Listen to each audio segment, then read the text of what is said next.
Today, I want to talk about negative emotions that sometimes overpower our lives and lead to depressive states and anxiety. I'll share with you a few tips on dealing with them and show you some footage from our slow life in rural Bulgaria. In fact, today I'll take you to the ancient capital of Bulgaria, Veliko Tarnovo, and its beautiful fortress with an amazing view.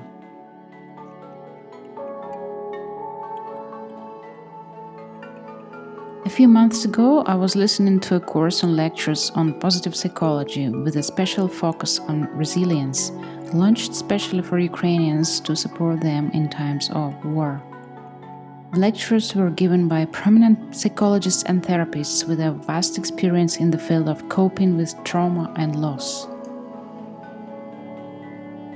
Being a mental health specialist, I couldn't just listen to it. I wrote down the key thoughts from each of those lectures and published them in my Telegram channel.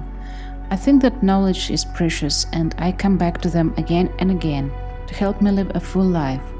As you know, I am that Ukrainian who is also influenced by war. On this channel, I share ideas and tips on mindfulness, better relationship with yourself, and ways of fighting anxiety and depression using scientifically proven methods like cognitive behavioral therapy.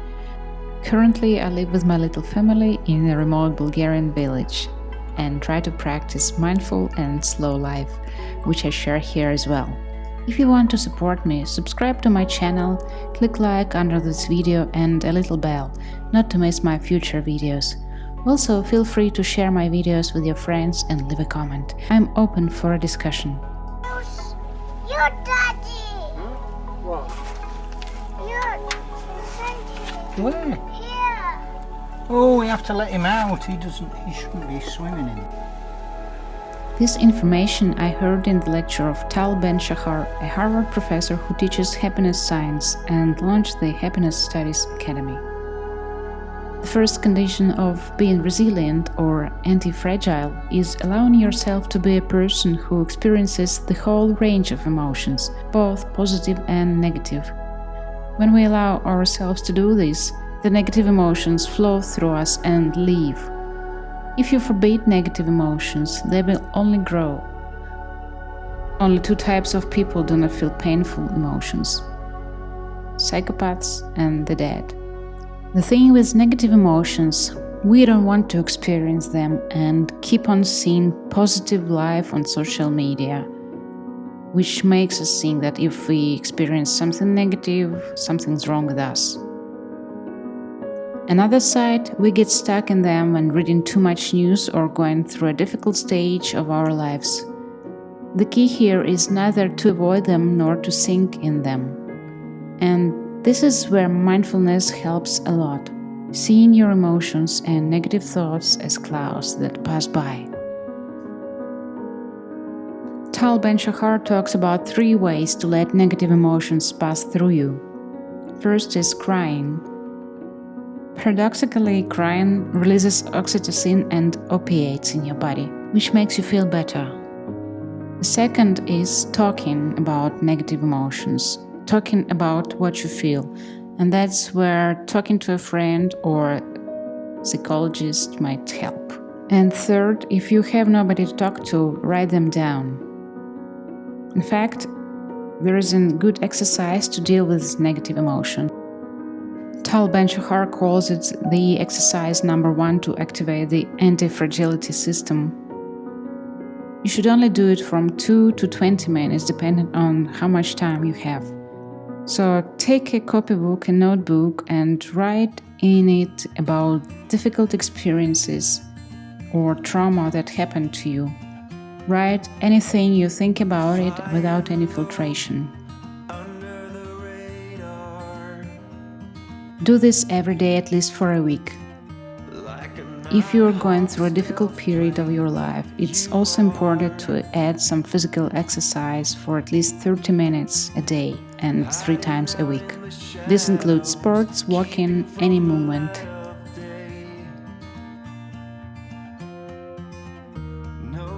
And yes, you can dance out both your positive and negative emotions. Hey!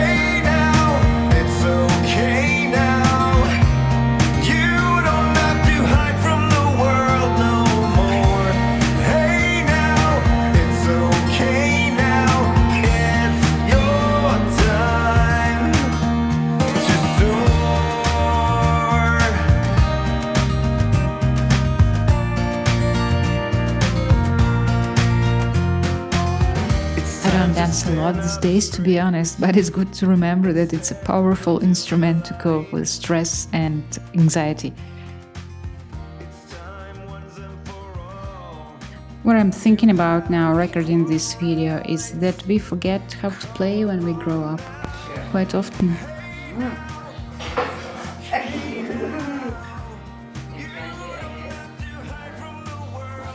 Kids are more emotional, but they cope with stress quite easily because they can play it out or draw it, express it in some creative way. It's something we can learn from the kids.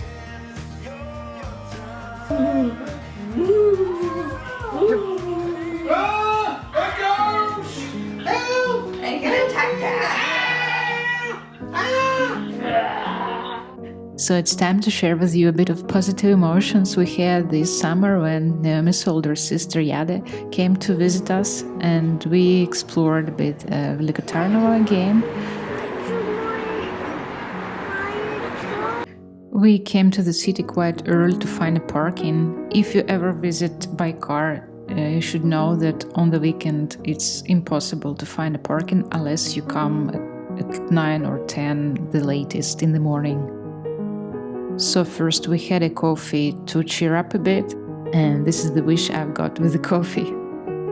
Veliko Tarnovo is only 40 minutes drive from us. It's a city in north-central Bulgaria. No, I'd say it's rather a town because it's not very big. But it used to be an ancient capital of Bulgaria, and many tourists from all over the world come to visit it. It's known as the City of Tsars, and it was the capital of the Second Bulgarian Empire from the 12th to 14th century.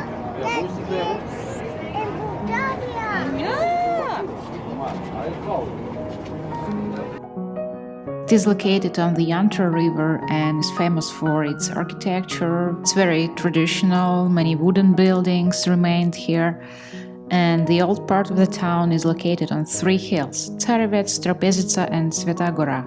It's on the Tsarevets hill where the same name fortress is located. I think it's the most visited object in the town, and it's really beautiful here. Just make sure it's not super hot if you want to visit on a summer day, because it's all open in the sultry sun.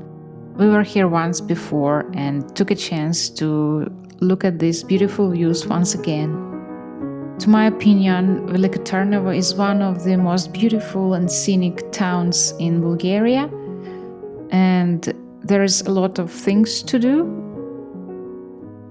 You can walk around, you can visit a couple of museums. They're not big, but still it's something. There are plenty of craft shops when you can buy local souvenirs. Some of them are just cheap Chinese souvenirs, but some of them are handmade, and these include wooden works, ceramics, home decoration, and even some clothes. If you're interested to see a bit more of VT, as we call it shortly, check out the video which I filmed about a year ago. The link is in the description and in the right upper corner. 10 more steps, and then I'll count. 1, 2, 3. You counting? Excavations indicate that Tsarevets, although surrounded by a fortress wall, was not a closed fortress and had the structure of a real medieval town. And in the center there was a palace, the church of St. Petka, and many residential and utility buildings, reservoirs and battle towers. Just a few of the structures remain to our days, but it's interesting to see.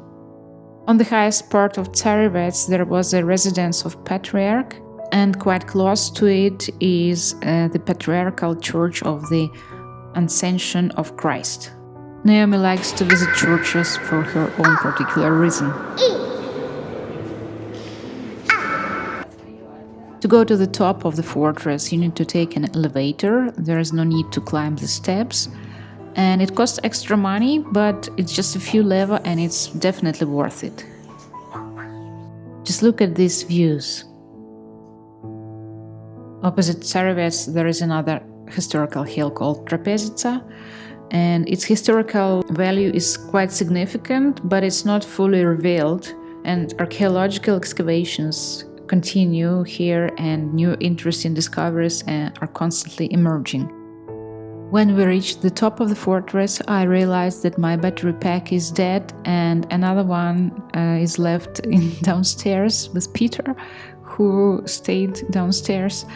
So I had to film a bit with my phone.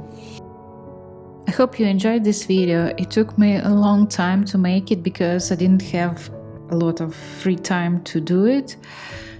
Because we traveled to Sozopol once again and spent there a week, and also had different obstacles on my way. As usual, I'll be happy if you support me with a comment, like and share, and I hope to come back again soon with a new video. Bye bye.